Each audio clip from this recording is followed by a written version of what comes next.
Un virus, ça vous chatouille, ça vous gratouille, c'est-à-dire Encore pire que la cage, le virus hexagonal, la fièvre coloniale, sexiste et libérale, allergique aux musulmanes, aux SDF et aux tziganes. Eh ouais camarade, je suis français mais je me soigne. Encore pire que la cage, le virus hexagonal, la fièvre coloniale, sexiste et libérale.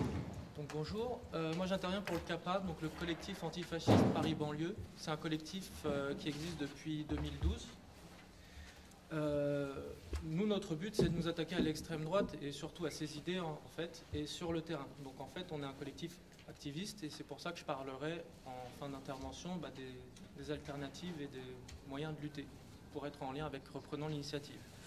Donc, je vais parler de l'extrême droite et de comment l'extrême droite en France, mais aussi effectivement à l'échelle internationale, se recompose autour de la question du rejet de l'islam, en fait, depuis plus d'une dizaine d'années. Et je vais parler aussi du coup de Villeneuve, qui n'est pas épargné là-dessus. Donc, l'extrême droite française, mais même européenne, est liée depuis ses origines, en fait, à tous les mouvements fascistes, nazis ou à leurs variantes nationales. C'est plus ou moins revendiqué aujourd'hui par les partis comme le FPO en Autriche. Et on peut dire que du coup, à l'origine, l'antisémitisme était une partie de leur ADN. Mais idéologiquement, les partis d'extrême droite sont très opportunistes et du coup, depuis 2001, depuis le 11 septembre 2001, on observe un changement, en fait, un espèce de glissement idéologique pour se développer plutôt autour de la théorie du choc des civilisations. Donc, il passe d'un antisémitisme congénital à une islamophobie beaucoup plus virulente, en fait. Cette tactique, ça permet pour eux de désigner le musulman, en fait, comme l'ennemi, comme la cible de leur programme, quoi. Ils nous opposent d'un côté un soi-disant Occident éclairé, moderne et émancipé qui serait en opposition avec un supposé monde musulman archaïque, rétrograde et violent. Donc l'extrême droite européenne moderne va chercher aussi, par ce biais, à s'adresser à celles et ceux qui étaient leurs ennemis auparavant, y compris à s'adresser aux juifs qu'ils ont persécutés dans l'histoire avant ça. C'est pour ça que, en 2010, une trentaine de dirigeants d'extrême droite européens ont été séjournés dans l'État d'Israël, avec les honneurs, pour repérer un rapprochement, en fait, entre les extrêmes droites israéliennes et les extrêmes droites européennes. Parce que pour eux, le seul barrage à la menace islamique, c'est l'extrême droite européenne, en fait. Donc, ensuite, côté français, la maison mère de l'extrême droite, c'est le Front National. Comme les autres partis, le Front National, comme les autres partis d'extrême droite européens, le Front National était antisémite à l'origine. On se souvient des mots de Jean-Marie Le Pen, mais aussi que les fondateurs du Front National, parmi eux, il y avait des anciens collabos, des vichistes et ce genre de choses. Mais on observe aussi qu'ils ont suivi cette tendance de glissement vers l'islamophobie, et toujours depuis la période de 2001. Et ça va aussi avec ce qu'on appelle la politique de dédiabolisation. Pourquoi ? Parce qu'en fait, ils délaissent l'antisémitisme, qui est aujourd'hui devenu très impopulaire, pour l'islamophobie, qui en fait est une sorte de racisme devenu respectable, parce que partagé par l'ensemble de la société, en fait. Ça leur permet justement de paraître un peu moins négatif, quoi. Et notamment, c'est Abdelali Hajat et Mormoad Mohamed qui disent dans leur dernier ouvrage que l'islamophobie, en fait, a vraiment été une aubaine pour le Front National. C'est vraiment des opportunistes et ils se sont jetés dessus tout de suite. Bon, ils n'ont pas été très difficiles à convaincre, hein, cela dit. Et ça leur permet du coup de réinvestir toutes leurs idées violentes et de haine, mais sous des dehors policés, en fait, et plus acceptables. Qu'est-ce que je veux dire ? Oui. Ça permet aussi de voir chez eux que finalement, c'est ce que disait monsieur tout à l'heure, ils ont aussi un passé très colonial. Le Front National a encore en son sein beaucoup de gens nostalgiques des colonies et qui n'ont pas encore brisé avec cette idéologie. Et on voit des fois qu'il y a des rapprochements entre l'islamophobie et ce passé-là qui n'est pas encore totalement guéri, quoi. Voilà. Cette stratégie de recomposition autour de la question de l'islamophobie, choisie comme nouveau cheval de bataille privilégié, est très bien compris par tout le monde. Ainsi, en 2002, Roger Kickerman, président du CRIF, déclare entre les deux tours de l'élection présidentielle que la victoire de Le Pen servirait à réduire l'antisémitisme musulman et le comportement anti-israélien parce que son score est un message aux musulmans leur indiquant de se tenir tranquilles. Ça, c'est la citation dans les termes. Et Marine Le Pen déclare en 2011, c'était il n'y a pas très longtemps, à un magazine israélien Haaretz, que le FN a toujours été sioniste. Voilà. Bon, après, il faut... Petite précision, ça ne veut pas dire que l'antisémitisme a disparu du Front National, puisqu'on a toujours Jean-Marie Le Pen comme président d'honneur, on a toujours Bruno Gollnisch et on a toujours Marion Maréchal Le Pen, la nouvelle venue, qui incarne quand même cette frange très réactionnaire qui rassure l'arrière-garde. Ils arrivent à jouer sur les deux tableaux. Alors, ce qui nous pose aussi problème aujourd'hui, c'est la présence de l'extrême droite dans la rue. C'est là qu'elle passe à l'acte. Donc cette recomposition de l'extrême droite ne concerne pas que le visage institutionnel du fascisme en France, mais aussi différents groupuscules, plus ou moins sulfureux. C'est le cas notamment du bloc identitaire, dont vous avez sûrement entendu parler à cause des milices anti-racailles. Ça, c'est un terme très, très ambigu, qu'il y a eu dans les métros de Lille, de Lyon et de Paris. Ils se sont fait connaître notamment en investissant un quick halal avec des masques de cochon, ou en investissant la mosquée de Poitiers. Eux, ils se concentrent vraiment sur l'islamophobie, le choc des civilisations, parce qu'ils sont en train d'essayer de revendiquer une soi-disant identité en opposition aux musulmans en principal, en fait. Et ils inversent constamment les rôles entre la victime et le bourreau, en se faisant passer, eux, pour les victimes d'une soi-disant invasion musulmane qui s'appelle eux-mêmes le Grand Remplacement, dont d'ailleurs Villeneuve-Saint-Georges est considéré comme un exemple sur un de leurs sites, en fait. Donc, on voit aussi que ce groupe qui est très sulfureux est souvent... on découvre souvent des liens entre le bloc identitaire et le Front National, et il n'y a pas si longtemps que ça, on a encore vu que dans une mairie Front National, ils avaient choisi un ancien du bloc identitaire pour les rejoindre, et c'est pas n'importe qui, parce que c'était un des fondateurs d'une branche du bloc identitaire qui s'appelait Génération Identitaire, dont la devise était 732, souviens-toi, Charles Martel. Voilà. Donc pour ceux qui connaissent l'histoire, c'est plutôt explicite. On a un autre groupuscule qui s'est fait connaître aussi, qui s'appelle Riposte Laïque. Alors eux, c'est un groupuscule d'extrême droite aussi, mais leur particularité, c'est d'être composé de militants qui sont de tout horizon. C'est-à-dire autant on peut avoir des trotskistes de gauche que des extrémistes d'extrême droite ou des cathos intégristes, etc. Ils sont extrêmement islamophobes, pareil, ça c'est soi-disant, ils s'appellent laïcs, mais ils font des attaques précisément que sur les musulmans. Et ils se servent du cadre républicain pour faire passer des thèses et des pratiques clairement fascistes, en fait. Ils passent par ce biais-là, quoi. Alors, tout comme au FN, ils estiment que l'islam est incompatible avec la République. Contrairement au catholicisme, apparemment, qu'ils défendent comme une religion traditionnelle. Alors, du coup, pour eux, la laïcité, effectivement, c'est brandi à tort et à travers quand il s'agit de stigmatiser ou discriminer des musulmans. Mais alors, lorsqu'il s'agit de mettre une crèche chrétienne dans une mairie ou de rénover une église ou ce genre de choses, là, il n'y a pas de pratique de la laïcité. Là, on y va à fond, quoi. Autre chose, les identitaires, dont j'ai parlé tout à l'heure, et Riposte Laïque, ont fait des choses ensemble. Notamment, ils ont fait les apéros saucissons pinard, qu'on connaît tous, qui sont expressément faits pour rejeter et interdire du coup aux musulmans et aux gens de confession de ne pas venir à ces apéros. Et ainsi, ils ont aussi fait les assises contre l'islamisation de la France. Et là, ça a non seulement réuni le bloc identitaire et Riposte Laïque, mais aussi des groupuscules européens, notamment le parti suisse qui a voté beaucoup de lois islamophobes dans le pays. Et le service d'ordre a été fait en collaboration avec la LDJ, qui est un groupuscule d'activistes sionistes violents qui s'attaquent principalement aux militants pro-palestiniens. Mais ils ne se sont pas arrêtés là. Suite aux événements de Charlie Hebdo, ils ont organisé un rassemblement, c'était le 18 janvier, soi-disant d'inspiration avec le mouvement Pegida allemand qui rassemble des dizaines de milliers de gens contre l'islam. Et je vais vous donner c'était aussi avec la LDJ. Et je vais vous donner le mot d'ordre et le slogan de cette manifestation. Alors le mot d'ordre, c'était Stop Invasion, donc qui met l'accent sur le fait qu'ils sont vraiment dans une forme de phobie et d'islamophobie. Là, en ça, le terme est vraiment bien choisi. Et le slogan, c'était Déséquilibré, égorgeur, chauffard, islamiste hors de France. Voilà. Donc tout dans la subtilité.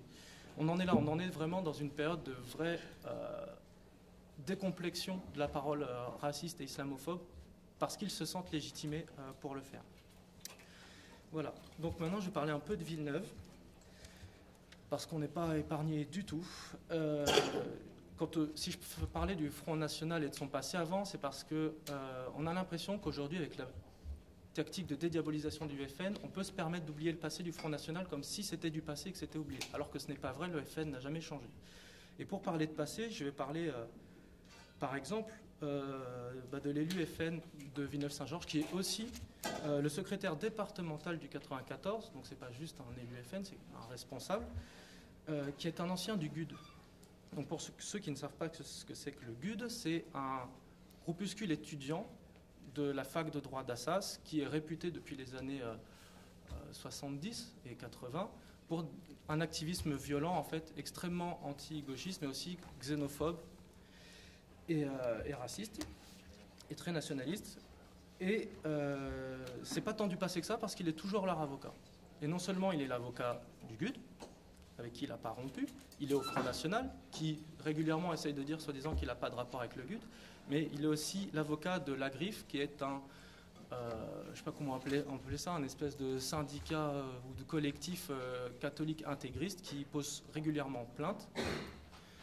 Notre collègue Saïd Bouamama en sait quelque chose, il en parlera peut-être tout à l'heure.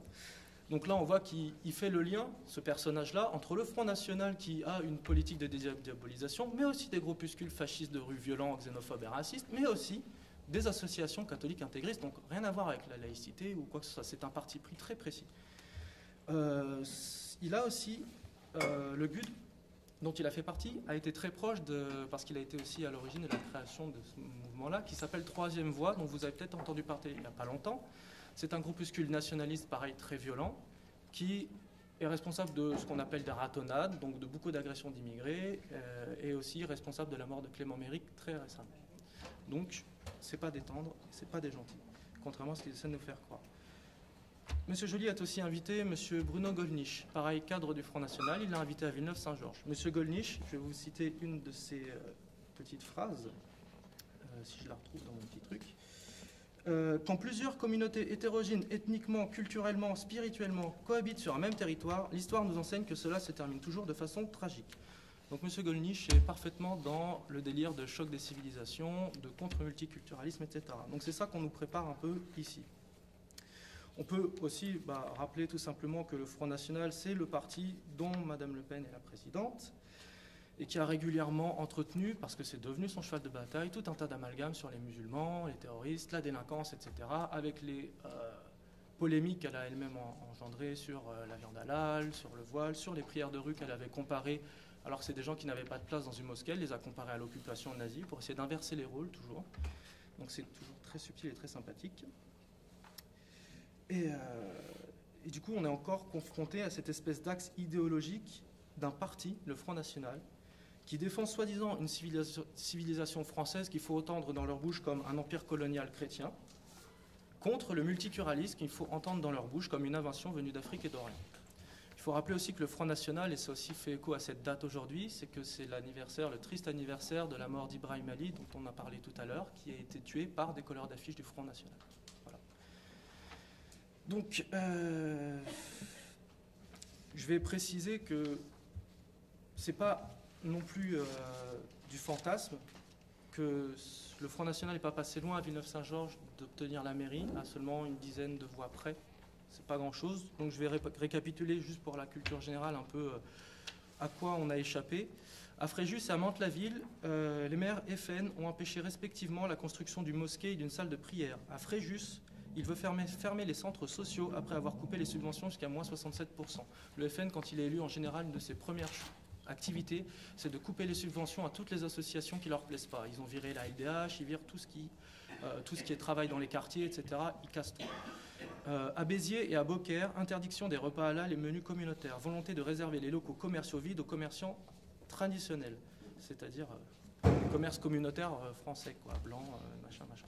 À Cogolin, ils refusent un spectacle de danse orientale, car on est en Provence, pas en Orient. Ça, c'est là en ce moment, c'est depuis à peine 6 mois, quoi. À Hayange, Fabien Engelmann, dans son autobiographie, dénonce l'idéologie mahométane qui menacerait la démocratie. On compare l'idéologie islamique au nazisme. Il a essayé de faire fermer une boucherie halal. Il a rejeté les propositions d'organiser des cours de danse orientales, parce que c'est une activité incompatible avec le FN. Cette fois-ci, il est un peu plus franc. Le FN avait aussi exclu, il n'y a pas si longtemps que ça, un membre de son parti pour les mêmes raisons. L'islam n'est pas compatible avec le FN. Il est aussi favorable au transfert des commerçants maghrébins du marché du centre-ville vers une zone plus discrète. Ça veut dire, cassez-vous. Organisation aussi en septembre de la première fête du cochon. Donc ça fait écho avec les apéros saucissons pinards de nos amis des blocs identitaires et de Riposte Lake. Et c'est pas fini, parce qu'à Aumont, on a encore eu à Aumont des tracts FN sur l'implantation des barbus. Donc toujours de superbes subtilités. Donc voilà à quoi on a échappé à Villeneuve, mais c'est peut-être pas forcément fini. Et je vais continuer à en parler un peu pour dire que Mohamed en a parlé, mais c'est pas un hasard que lorsque le FN et ses idées sont au plus haut taux de popularité, que ça contamine tout le spectre politique, pas seulement l'extrême droite, c'est vraiment, ça contamine tout le spectre politique, et que ça va polluer jusqu'à toute notre actualité, sans arrêt, jusqu'au plus haut sommet de l'État. C'est normal que les actes islamophobes soient à ce point en augmentation. On parlait de racisme systémique, c'est ça. C'est qu'il y a des causes, il y a des effets, et que plus les idées de haine se diffusent, sans rencontrer d'opposition, plus elles ont le sentiment d'être légitimes et elles se transforment en actes. Du coup, reprendre l'initiative, c'est ce qu'on disait, c'est une urgence pour faire cesser ces actes, en fait. Alors, quelle perspective pour la lutte antifasciste? Si on prend au sérieux ces recompositions que j'ai exposées au début, et qu'on comprend que l'ennemi principal des fascistes, mais pas seulement, a changé de visage, alors ça doit nécessairement impliquer des conséquences dans les pratiques de la lutte antifasciste. Au CAPAB, on considère que le seul moyen de se distinguer d'un antifascisme moral, qui dénonce de loin, assez abstraitement, les idées nauséabondes de l'extrême droite, sans forcément les appliquer, c'est notamment de ne faire aucune concession à l'islamophobie. Aucune. S'il faut reconnecter la lutte antifasciste avec une lutte antiraciste par en bas, ça signifie prendre véritablement au sérieux l'urgence du combat contre l'islamophobie. On l'a vu, l'islamophobie est présente de l'extrême gauche à l'extrême droite. Le combat contre l'islamophobie n'est donc pas en soi un combat antifasciste, mais un véritable combat antifasciste ne peut pas se faire sans la lutte contre l'islamophobie. C'est un prérequis de base. Cela implique sur le terrain de repenser les manières de faire de l'antifascisme et de repenser aussi les alliances. Nous pensons qu'il faut lier nos luttes à celles des premiers concernés par l'islamophobie, qu'il faut rompre avec l'antifascisme moral blanc qui s'effraie de l'auto-organisation dénominée. C'est ce dont parlait Mams. Il faut vraiment être en rupture avec ça. Et voir ça donc avec les premiers concernés. Je vais vous faire un petit récapitulatif du coup des actions auxquelles le CAPAB a participé et des quelques dates à venir. Donc en juillet 2013, après l'assassinat de Clément Méric, en pleine vague d'agressions islamophobes, extrême droite et violente, nous avons participé à un iftar antifasciste qui a été assez mal perçu, y compris par la gauche, parce qu'ils y voyaient comme quelque chose de religieux, etc. Bref. On a fait un ciné-club autour du film Un racisme à peine voilé à Argenteuil, qui s'est très bien déroulé. On était présents au rassemblement qui commémorait les 10 ans de la loi de 2004 contre le voile. On a participé à un débat, même organisé, un débat à Paris 8 sur l'extrême droite et le sionisme avec Quartier Libre. On a participé à l'organisation d'une journée consacrée à la lutte palestinienne à Villeneuve, dont un des débats était consacré au racisme, à l'islamophobie et à l'antisémitisme, dont certaines organisations de gauche se sont dissociées à cause du terme islamophobie. On a participé aussi à la journée contre l'islamophobie du 13 décembre dernier à Saint-Denis. On a participé à un rassemblement contre le racisme et l'islamophobie à Châtelet le 18 janvier dernier. C'était suite donc à la déferlante islamophobe, il fallait une réaction, donc nous on a préféré s'appuyer sur cette réaction-là, et c'était aussi pour contre-manifester par rapport au rassemblement du bloc identitaire Riposte Lake et de la LDJ en association avec Pegida. On fait cette journée aujourd'hui. Et on en a parlé tout à l'heure, mais je le répète, il y a un meeting le 6 mars prochain à Saint-Denis contre l'islamophobie et le climat de guerre sécuritaire. Il y a aussi une manifestation le 28 qui vient, le samedi 28. Non, 28. Le samedi 28, là, il y a déjà une manifestation. Oui, pour la Grèce, non? Non, c'est pas... Sortir du colonialisme qui organise une manifestation une marche, antiraciste et anticolonialiste. C'est ça. Il y a effectivement le 21 mars. Ça, c'est une manifestation même internationale où il y aura sûrement des cortèges contre l'islamophobie, clairement identifiée comme telle. Et nous, au CAPAB, on fait aussi une assemblée générale ouverte pour se présenter le 28 mars, cette fois-ci, qui sera aussi axée sur la lutte contre le fascisme et l'islamophobie. Voilà. Merci, Michael. Je t'ai pas interrompu parce que... Un virus, ça vous chatouille, ça vous gratouille, c'est-à-dire. Encore pire que la cage, le virus hexagonal, la fièvre coloniale, sexiste et libérale, allergique aux musulmanes, aux SDF et aux tziganes. Eh ouais camarade, je suis français mais je me soigne. Encore pire que la cage, le virus hexagonal, la fièvre coloniale, sexiste et libérale, allergique aux musulmanes, aux SDF.